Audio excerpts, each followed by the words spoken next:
Nagawa ng Iran ang nakamamatay na pagkakamali ng gawing direktang pag-atake sa tatlong base at pasilidad ng US sa gitnang silangan, ang krisis sa Strait of Hormuz.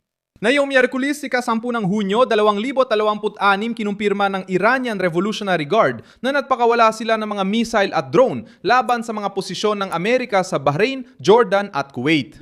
Matapos pahintulutan ni Trump ang pag-atake sa mga target ng Iran sa Strait of Hormuz, pilit ng kaliwa na ipakita ang reaksyon ng Tehran bilang lakas. Ngunit ibang bagay ang ipinapakita ng kilos na ito. Naramdaman ng rehimen ng Iran ang presyon, kumilos agad, at ngayon ay lumalabas na sila ang panig na nagpalala ng tensyon laban sa pinakamalakas na puwersang militar sa mundo.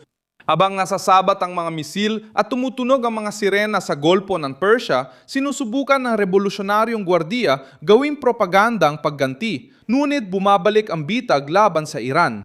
Umatake ang rehimen pero nagpakita ng kahinaan, sinubukan mang manakot, hinayaan si Trump na higpitan ng pagkubkob. Ano ang ginawa ng Iran nang atakihin ang mga base ng Amerika? Bakit hindi natakot si Trump sa mga banta? Bakit mas malaking problema ito para sa Tehran? Ikukwento ko sa iyo lahat ng yan.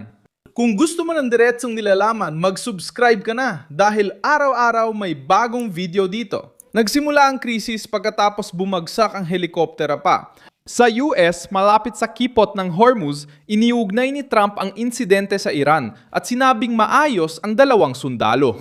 Ayon sa Central Command ng Estados Unidos, nailigtas ang tripulante matapos bumagsak ang helicopter sa dagat sa operasyon na may kasamang hindi pinapatakbong sasakyang pandagat.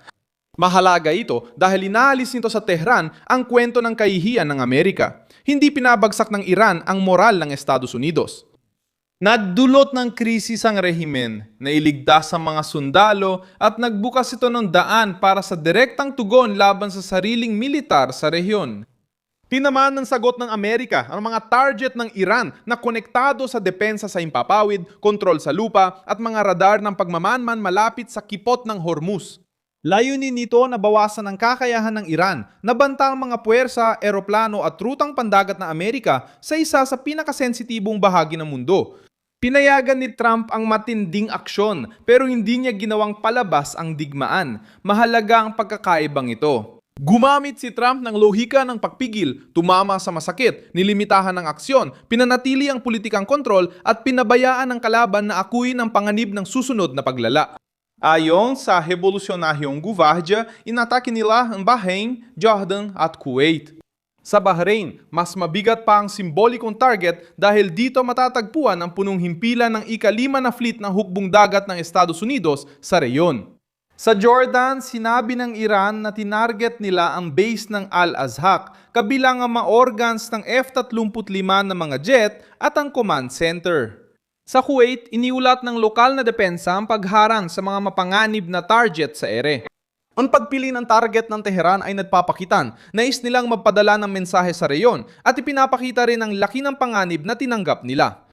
Bahrain, ang simbolikong target ay ang kampo ng Estados Unidos. Sa Bahrain, kampo ng Jordan, simbolikong target. Mga target sa Bahrain, simboliko ayon sa pahayag. Ang kampo ng ika-5 sa Bahrain ay pinakasimbolikong target bukod sa iba pang target ng airstrike. Ang mga piniling target ng Tehran ay mas simboliko at regional, ngunit ang kampo general ay nagpapakita ng mas matinding mensahe ng Tehran laban sa mga kaaway. Ang mismong kampo ay simbolikong target. Ang general na target ng Estados Unidos ay simbolikong kampo ng Estados Unidos sa rehiyon. Simbolikong target sa Bahrain, simbolikong kampo na sinabing tinarget ng mga airstrike laban sa mga kaaway. Sinabi ng Jordan na napabagsak nila ang 5 missile mula Iran na tumama sa Al-Azhaq, ngunit walang nasaktan o nasira. Binabago nito ang bigat ng kwento. Sinubukan ng Iran mapakita ng epekto pero ipinakita ng depensa na handang reyon. Kapag ang malaking pag-atake ay nauwi sa mga interception, depensibong pahayag at walang kumpirmadong nasawing Amerikano, humihina ang propaganda ng kapangyarihan. Nagpapakitang panalo ang Iran pero kumikilos na para napapaligiran. Sinabi ni Chancellor Abbas Araghchi na walang banta o pag-atake ang palalagpasin at inutusan ang mga dayuhang puwersa na umalis sa reyon. Ginawa ang pahayag na ito para magmukhang malakas pero may halong pagkabahala din. Kung ang presensya ng Amerika ay walang saysay, hindi na kailangang igiit ng Tehran na umalis sila. Kaya naman ang ganting aksyon ay may kasamang banta. Hindi kalmado ang Iran. Kumikilos ang Iran dahil nawalan sila ng pwesto. Binaligtad ni Trump ang sitwasyon dahil tumutol siya at hindi sumunod sa inaasahan ng media.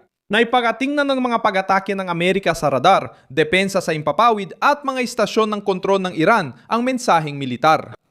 Ang natitira ay pamamahala ng persepsyon. Kapag hindi nagpakita ng takot si Trump, nawawala sa kalaban ang bahagi ng psikolohikal na epekto na hinahanap nila. Nagpaputok ng mga misil ang Tehran para magpakitang gilas, pero sinalubong ito ng matibay na depensa at Pangulong hindi nagmadali magbigay ng libreng drama sa kanyang mga kaaway. Mataas na ang tensyon sa rehiyon bago pa man ang yugtong ito.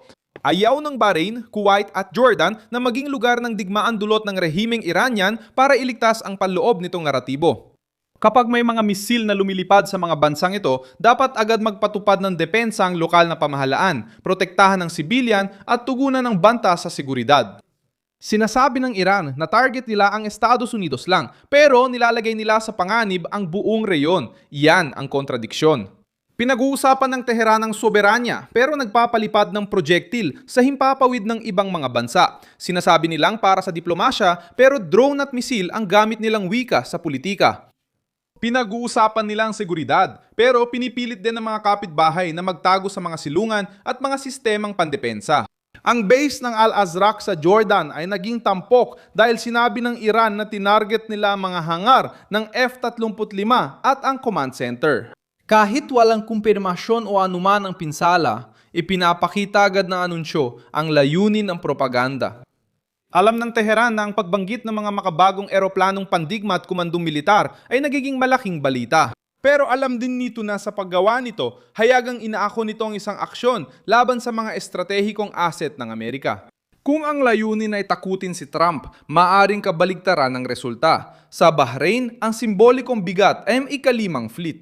Ang hukbong dagat ng Amerika ron ay sumusuporta sa mga operasyon sa Golpong Persiko, Pulang Dagat, Dagat Arabiko at mga kalapit na ruta. Ang pag-atake rito ay pagtama sa pinakapuso ng presensyang pandagat ng Amerika sa rehiyon. Alam ito ng Iran, kaya iyon ang target nila. Pero ang pagpili ng simbolo ay hindi ibig sabihin na talo mo na ito. Kapag na-intercept ng depensa ang mga pag-atake at walang kumpirmasyon na mapagpasyang pinsala, ang kwento ng Iran ay mas nakabase sa pahayag kaysa sa totoong resulta. Sumigaw ng malakas ang rehimen para magmukhang malakas matapos matamaan sa mga target malapit sa Hormuz. Sa Kuwait, ang pagharang sa mga banta mula sa himpapawid ay nagpapakita ng handang regional na network at nakakatulong kay Trump. Hindi lang nakabase sa isang pag-atake ang patakaran ng lakas ng Estados Unidos. Nakasalalay ito sa alyansa, base, sistema ng depensa, presensya ng hukbong dagat at kakayahang agad tumugon. Nakita ng rehiyon na hindi basta makakalusot ang banta. Nakita nilang may tugon, nakita nilang may kapalit na gastos. Ang kasaysayan ng Iran ay tumutulong maintindihan kung bakit naging pagkakamali ang pag-ataking ito. Ang revolusyonaryong gwardiya ay palaging gumamit ng hindi direktang presyon, mga milisya, mga proxy at mga banta sa dagat. Mas gusto ng rehimen na kumikilos sa gray zone, itinutulak ang mga kaalyado at armadong grupo upang mapanatili ang formal na distansya mula sa isang tuwirang digmaan. Sa pag-atake sa mga base ng Amerika sa 3 bansa, lumantad na ang Tehran at inilagay ang lagda nila sa gitna ng krisis. Maaring magdulot ng panandaliang saya ang lagdang ito sa propaganda, ngunit may kapalit din ito. Habang mas inaako ng rehimen ang pag-atake, lalong mahirap itanggi ang responsibilidad kapag lumala ang tensyon. Ipinapakita ng ibang krisis kung paano madalas magkamali ang mga rehimen kapag napagkamalan nila ang pang-uudyok bilang lakas. Sinubukan ng Rusya na gawing permanenteng pananakot laban sa Ukraine ang pressure militar na nagtulak sa Europa na taasan ang gasto sa depensa at magkaisa sa militar. Gumagamit ang China ng pressure sa Indo-Pasipiko, ngunit bawat agresyon ay nagpapabilis sa pagbuo ng mga alyansang pumapaligid para pigilan ito. Habang nagpapaputok ang Tehran sa mga base ng Amerika at nagsasabing magkakaroon ng mapagpasyang tugon, nadadagdagan din ang pressure sa mga kaalyado nito sa rehiyon, kaya doble ang pagkakalantad ng rehimen. Kailangang magpakita ito ng lakas sa mga taga-suporta pero iwasan din ang digmaang posibleng sumira ng mas marami pang estrukturang militar. Napansin ni Trump ang kontradiksyon na ito at walang awa niya itong sinasamantala. Ako si Milson Alves Global at layunin kong ma-inform ka araw-araw gamit ang katotohanan. Makikita ang news link sa video description. I-like ang video, mag-subscribe sa channel at basahin ang mga komento para maging aktibo sa komunidad ni Milson Alves.